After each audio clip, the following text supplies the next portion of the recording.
Hello everyone, কেমন আছেন সবাই? Welcome to my channel wonder of creativity. আজকে বাটা মাছের একটি রেসিপি শেয়ার করছি, বাটা মাছের ঝোল। এই মাছ খাওয়া কিন্তু স্বাস্থ্যের পক্ষে খুবই উপকারী, বিশেষ করে এই গরমকালে। মাছগুলো ভেজে নেব। প্রথমে দিয়ে দিচ্ছি নুন,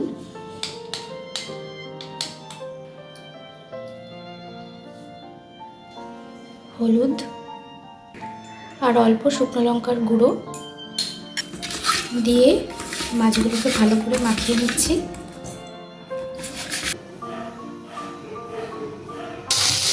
মাছগুলো দু পিঠে লাল লাল করে আর কড়া করে ভেজে নিচ্ছি।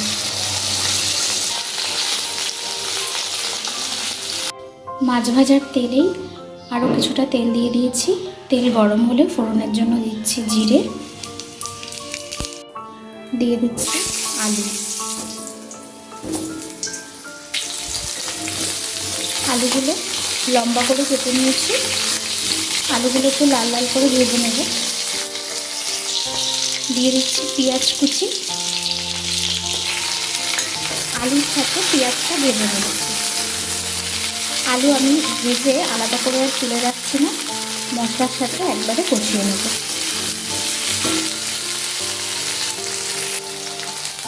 আলুটা যখন হালকা লাল লাল হয়ে ভাজা হয়ে আসবে তখন দিয়ে দেবো টমেটো কুচি।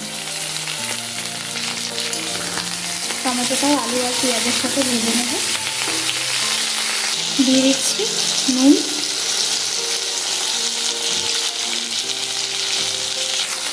1.5 চামচ নুন দিয়েছি। নুনটাও একবারে দিয়ে দিয়েছি।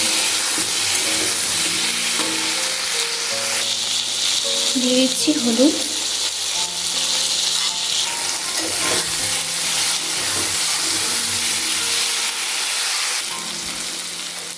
এরপর দিয়ে দিচ্ছি আদা, কাঁচা লঙ্কা আর কিশমিশ একসাথে বাটা।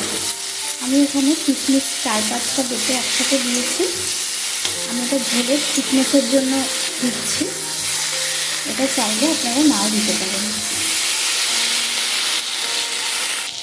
তেল ছাড়তে শুরু করলে দিয়ে দিচ্ছি সামান্য জল।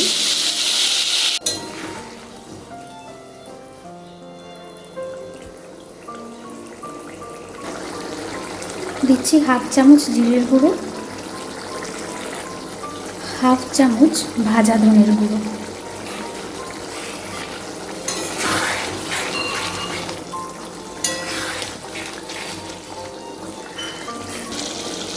দিচ্ছি 1/2 চামচ শুকনো লঙ্কার গুঁড়ো। আমি সামান্য ঝালের জন্য শুকনো লঙ্কার গুঁড়ো ইউজ করছি, আপনারা চাইলে নাও দিতে পারেন, যেহেতু এটা বাটা মাছের ঝোল। মশলার সাথে আলু ভালো করে কষানো হয়ে গেলে দিয়ে দিচ্ছি পরিমাণ মতন জল। আমি জলটা একটু বেশিই দিচ্ছি, যেহেতু এই রান্নাটা একটু ঝোল ঝোল হয়।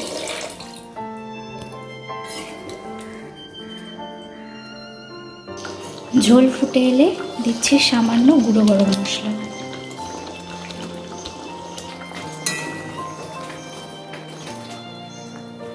আলুগুলো সিদ্ধ হয়ে এসেছে, এরপর ভেজে রাখা মাছগুলো দিয়ে দিচ্ছি।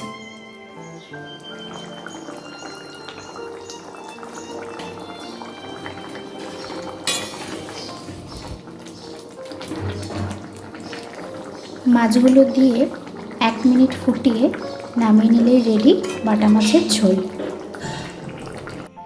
কেমন লাগলো রেসিপিটা কমেন্টসে জানাবেন।